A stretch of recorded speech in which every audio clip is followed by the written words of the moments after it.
initiative that's just been set up for residents in South Kensington.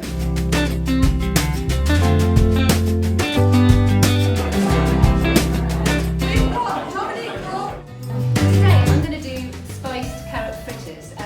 I wanted to do something that was really simple, easy. It's got 5 ingredients, it's healthy, and definitely, most of you have probably got these ingredients in the house.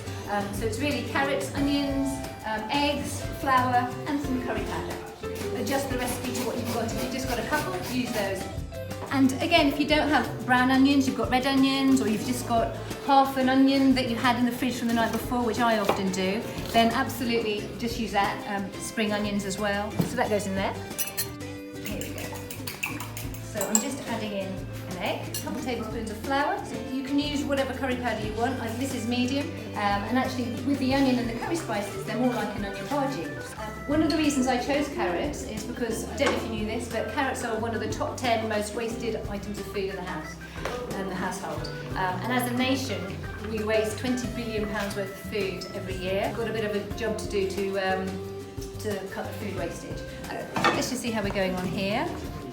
Normally, they will take 2 to 3 minutes on each side. So we'll see how we go. We'll just block them. Get in there. Here's my spiced